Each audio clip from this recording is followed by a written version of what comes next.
Kia ora. G'day guys, welcome back. My name is Wildkard. Oh boy, oh boy. I can't believe there were so many comments about the All Blacks gonna lose to Italy. Never in my life did I think this was actually possible. That performance from the All Blacks was absolutely perfect, okay? Nobody got a red card, okay? Nobody didn't give away 12 penalties for no reason this time, okay?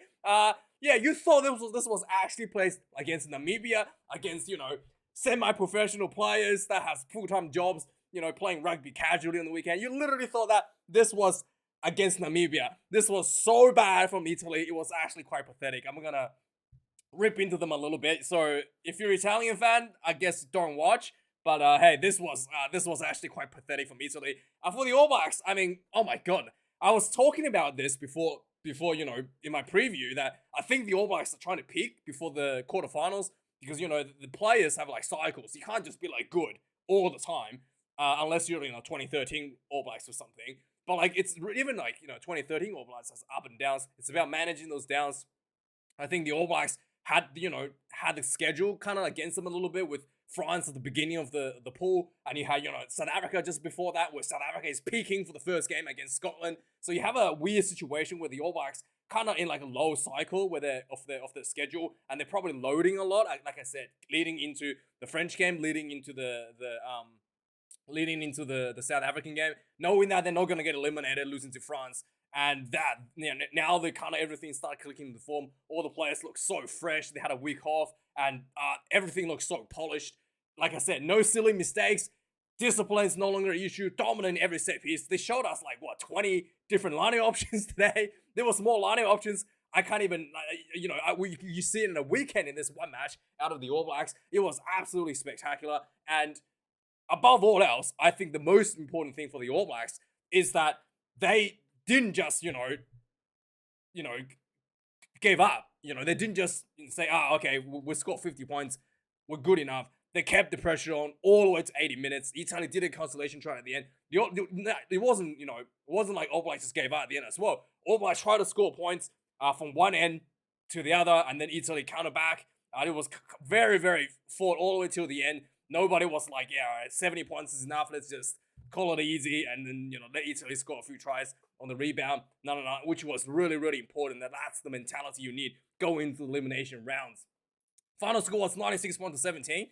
I really think that was a really embarrassing performance by the Italians. It's a tier 1 nation. They have professional players that plays professionally with professional training staff, professional nutritionists. You have professional gym programs and strength and conditioning. You have a lot of these players have club, play professionally in club in URC, and then they have play against quality teams every year against Six Nations, against other nations. Summer summer internationals, autumn internationals. They have plenty of games throughout the year to develop the team, and this is the result that we got. Was absolutely unacceptable for a tier 1 nation. Like honestly, this was. If this was, Namibia had a better result, playing with more heart than the Italian team tonight. That is absolutely embarrassment, like national embarrassment for Italy. Like with Namibia, there's an excuse. Like a lot, like I said, players are semi-professional. People have to, take time off their full-time jobs and stuff to play in the Rugby World Cup. They, like completely day and night difference. So, Namibia only plays 5 games a year. Italy plays 5 games in the Six Nations alone. So it's just unbelievable that the All Blacks blew them out by this much. I going into this game, I thought if the All Blacks put on 30 points, that would already been like a huge statement from the All Blacks, and I did not expect this, right? And also, final point, I was so happy right from the get-go. I was already smiling when I watched the All Blacks this today, that they did not just come out and do the Kampao Pango again. And they, it's a tradition. It's something that you have to earn. The Campo Pango. It's a response. It's something that the team, other teams have to earn the rights and to face the Campo Pango. The All Blacks came out and did that against Namibia. I thought that was that was like a little bit of a show for I don't know, for whatever. But I'm really happy they just went back for the Kamate today, bringing that tradition back. Obviously Sir Richie is watching. They have to, keep that tradition going. you have to earn your right to face the Campo of Pongo. You can't just get it because whatever, it's the World Cup. A lot of people are saying, oh, because it's the World Cup, it's always important. Every game is important. No, piss off. It's you have to earn your rights. This is the All Blacks. This is not some woke media BS, right? You have to earn your right. You have to get you don't get respect just for being in the World Cup. You have to earn your respect by beating the All Blacks, put up a fight against the All Blacks, and the Italians deserve no respect today, and that is embarrassing. Oh yeah, and also when I woke up this morning, I thought God has given me a sign, right? This is what I saw out of my balcony this morning, right? I was like, is this a sign? Is this a sign? Is this a sign of an imminent All Black win? Of course it is. Of course it is. Of course it is. Yes, so God gave me a sign, and here we are. 96 points to 17. Amazing performance. So, yeah, like, let's go to the stats. Like I said, unlike the game against Namibia, a lot of, really embarrassing mistakes that was given out against the All Blacks. 12 penalties against Namibia, 1 red card to Ethan de Groot, and it's just, against a team that really isn't contesting, in a sense, to put pressure on you, to give away so many penalties, was a big, a big concern against for the All Blacks, despite the big win, 71 points and whatnot. But this one, absolutely clinical. This one was, this is the All Blacks at its finest. I mean, everything the All Blacks did clicked. Every little move they did, it was like, watching the Pandora's box opening, and there's just a million tricks coming out of it, and the Italians were just completely shell-shocked from first minute all the way to the last minute of the game. Like, they had no idea what was happening. It was like, magic show in front of the Italian players, missed tackles everywhere, like mesmerizing, dazzling rugby that was on display tonight. It was absolutely beautiful. Goal kicking, absolutely spot on. There's one missed kick from Richie Mo'unga right from the sideline, but outside of that, spot on. In fact, most of the kicks Richie Mo'unga did was like from the sideline as well, and D-Mac, and it was just, absolutely sublime from the team. They can see that 808 run meters to 411, 10 turnovers conceded against the All Blacks, 13 against Italy. So, like, that is really good. And like, sometimes with teams, even tier 1s goes up to the 15, the 17 turnovers conceded against teams these days. So really good for the All Blacks. Tackles made, 17 missed tackles out of 118. Italy, 31 tackles missed out of 120. That's 31 tackles attempted. So you could be, like, there's so many, like, unattempted tackles. So it's not really a miss if no one tried to even try to make a tackle. If Beauden Barrett runs straight through the middle of the park, nobody touches him, no missed tackles, but it's still technically massive mistake from Italy. So the tackle count is actually look a lot better than it actually was. It was like running against unopposed, guys holding tackling bags. It was really, really horrendous. Kicks in play. I was a little bit worried early in the game. The Beauden Barrett was again doing this really poor kicks from the beginning of the game. I think there was like a high bomb from inside his own 22. Like, kind of just went nowhere. No one can pressure. A bit too far for anybody to pressure, but not far enough that it was out of his own half, sort of thing. It was like really. I was a bit concerned about that at the beginning, but luckily they knocked that out. They got rid of that for Beauden. 14 kicks, only 1 kick missed right from the sideline from Richie Mo'unga. 2 for Italy. They got 2 tries and 1 penalty early on for Italy as well. So it was looking like, things was pretty, like, in the first bit of the game, Italy was like looking quite dangerous. So fronting up tackles, good strength. And then, the game just got blown away, and then the Italians just completely gave up, literally gave up for the majority of the game. Lineouts, 15 lineouts for the All Blacks, perfect lineout. 5 lineouts lost for the Italians.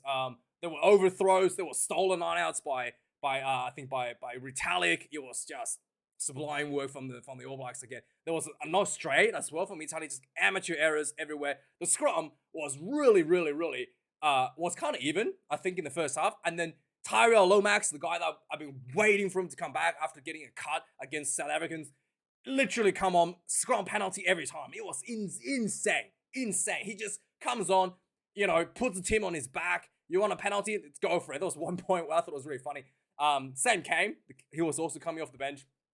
Like, literally, immediately drops the ball. And then I was just like, yeah, I think he wants a scrum. And then literally goes for the scrum, penalty. It was like Sam Kane's just like, yeah, guys, we need to work on a set piece. That's why I dropped the ball. So yeah, Tyrell, come in and just fix this up and show us what you've got. And immediately like the penalty, and then that penalty, instead of kicking for touch, and then the All Blacks like, yeah, let's just go for another scrum and just do that again. Oh, it was brutal. It was absolutely brutal. And then again, immediately another penalty. Like the technique, the strength, the body position from the Lomax in the scrum is just, oh man, so brutal, so good. And like I said, penalty count much better for the All Blacks. Only 7 penalties conceded. They only conceded 2 penalties actually in the first half, which was absolutely sublime. Second half, the Italian actually fought back a little bit. The All Blacks were giving away 5 penalties in the second half, but still not bad at all. Like, compared to 12 penalties against Namibia, this is really big thumbs up, big improvement. Fossie finally, earned himself a bit of a smile, which was really nice to see. And the Italians, 14 penalties conceded, really well done. Obviously, I thought it was really funny, like right at the end when Italians scored, everybody was on their feet clapping, the consolation try, and the camera pans to Sir Richie and Conrad Smith, and then, what's his name? McDonald? Stephen Donald, no, not McDonald, Stephen Donald, and then like everybody was clapping except Sir Richie, and I was like, of course he's not gonna clap. He's a former All Blacks captain. He's not gonna clap for Italian try. What did you expect, camera? What did you expect? You think you're gonna put the camera on him and it's gonna just like, oh, peer pressure, I'm gonna start clapping as well? Nah, he's not gonna clap. He just smiled, gave it the nod, did not give it the clap. Everybody else was clapping, including Conrad Smith. And I was like, yeah, that's a true All Black captain right there. No clapping for the opposition, like no relent for the opposition. Really well done. So yeah, I'm glad I don't have to talk about the referee this game. I thought it was quite good. Like very precise, clinical at the breakdowns. Everything he did was nothing crazy. Everything was good. So Matthew Carley finally had a good game, I think. So that's kind of like good to talk about. So yeah, let's have a quickly talk about some of these ridiculous tries. So there's like 14 tries. We're gonna try to blow through them fairly quickly. So right from the get-go, I was actually talking about this in my warm-up, in the preview as well. Aaron Smith, was a little, quick decision, dink over the top balls and trying something that he did quite a bit in Super Rugby, where he able to find the ball inside the opposition 22. He did that 2 minutes into the game. I was pretty happy to see that. I was like, that's a good kick, Aaron. That's a good kick. And then he sure enough went into the 22 and bounced out. That immediately made me happy. I was like, yes, that's what I want to see from Aaron Smith. And he immediately did it. So I was like, yes, good enough, mate. So a big thumbs up for that. A little dink over the top for Aaron, 2 minutes in. 7 minutes into the game, All Blacks distributing pressure. Lot of penalties coming out. Jordie Barrett gets the ball. There was like, Jordie Barrett was a playmaker out of, there's like 3 playmakers on the field. The copy from England, apparently. So, you got Richie Mwanga, Jordie Barrett, and Beauden Barrett at fullback. The ball goes to Jordie Barrett, crossfield kick, and Will Jordan catches with the extended arms, goes in first try, 7 points to 0. Immediately from the kickoff, again, this is where I was getting a bit concerned. Really poor exits from Beauden Barrett. He just kicks the ball over the top to like nobody, too far to contest, not far enough to even get to the halfway point. Really bad kick, and then Italy gets in a good position, gets a penalty, immediately takes 3 points back, 7 points to 3.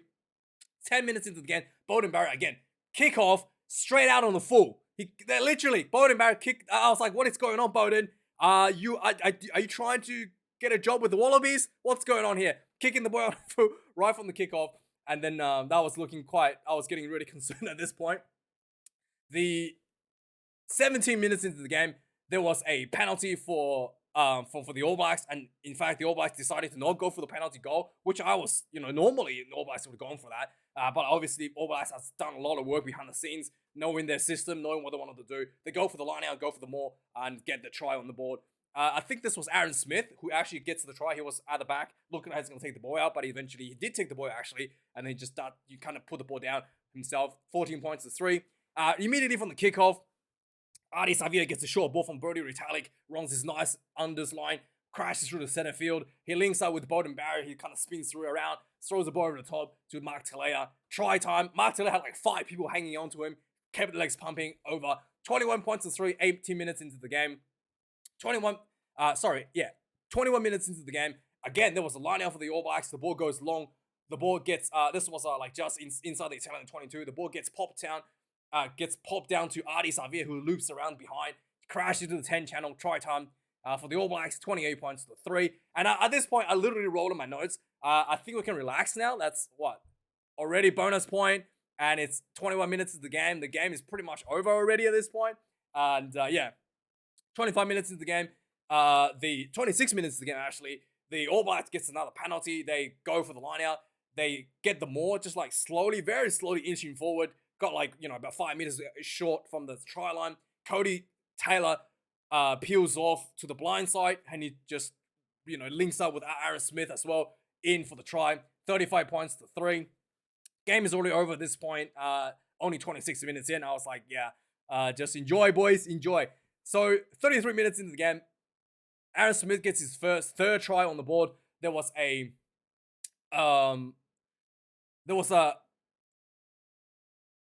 Aaron Smith actually got the ball. I think there was a little dummy and a little short. I think it was Aaron Smith, or it was either Aaron Smith or it was Richie Mwanga. But anyway, there was a nice little short ball to Jordy Barrett, who runs straight through the middle, and he throws back in field to Aaron Smith, goes in under the post. So Noogie himself gets his hat trick today. 33 minutes in the game. I was expecting maybe he can score a fourth try or fifth try, but yeah, we have to wait a bit further for that. So Noogie don't really score that many tries, and it's good to see that he really gets a hat trick on the board tonight against Italy. 44 minutes into the game, there was a lot of pounding, just about 5 meters short from the Italian try line. They went just so this is basically already at halftime. Instead of going for the break, the All Blacks just kept on the pressure on.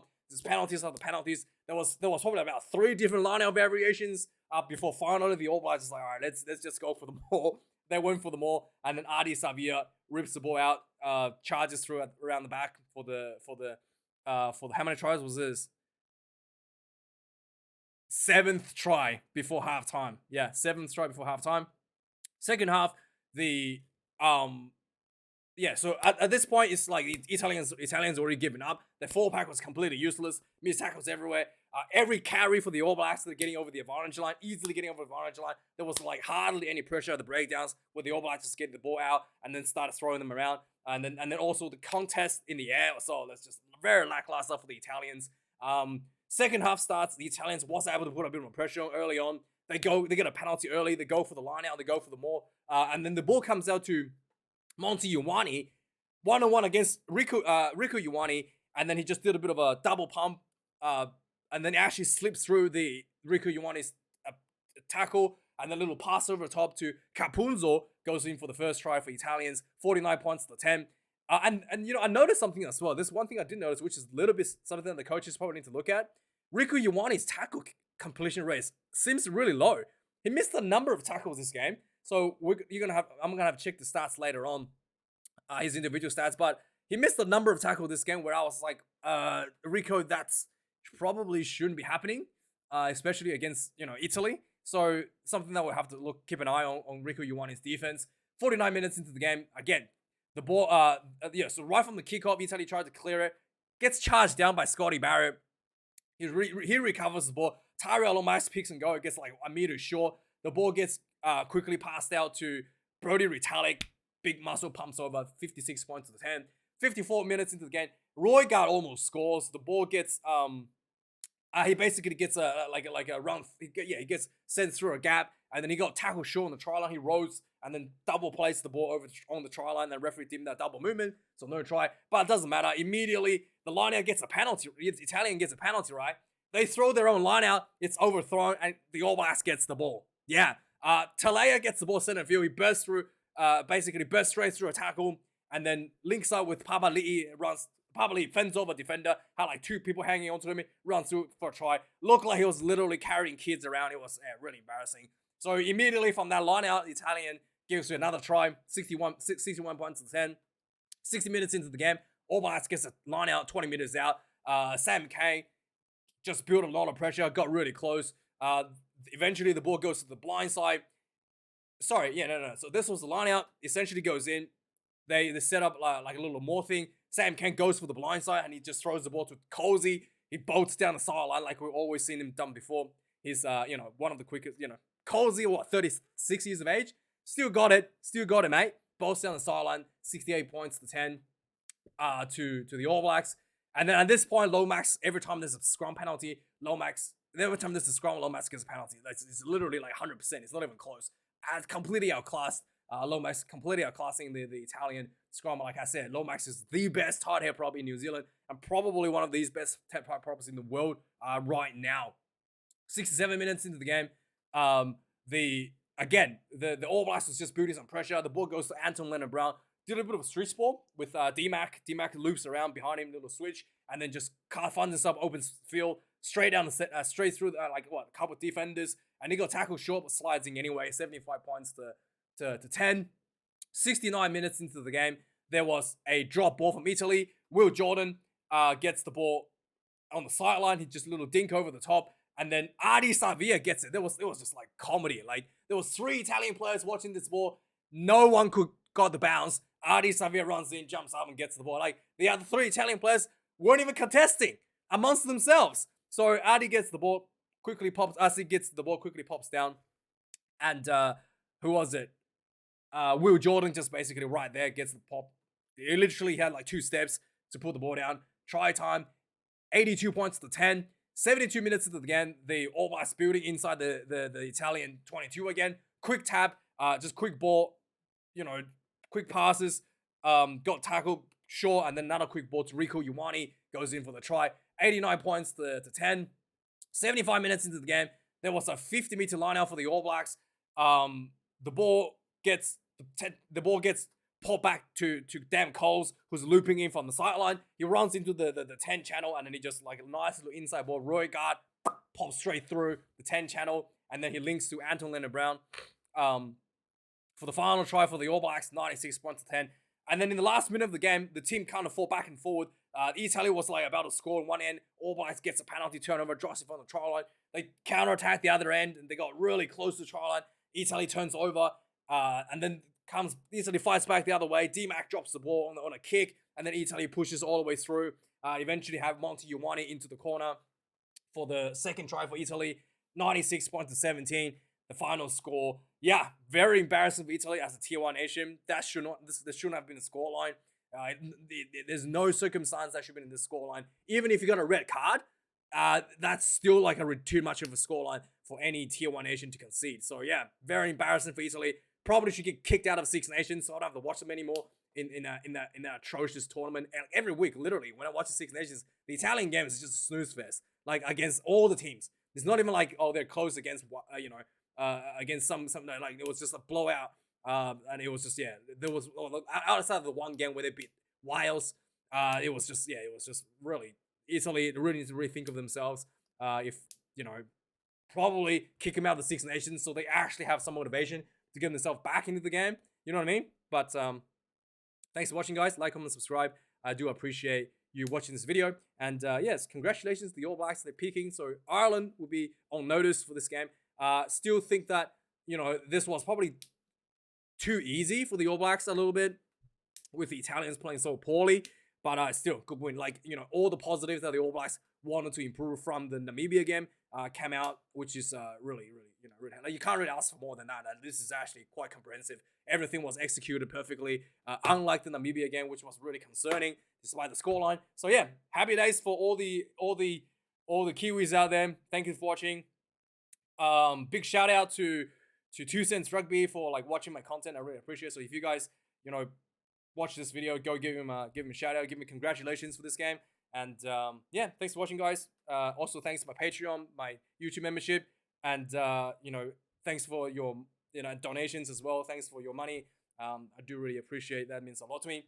Have a good day, guys. I'll see you guys potentially tomorrow. God, Wallabies game's on Monday, so I get a day off. But yes, thanks for watching, guys. See you guys later. Cheers.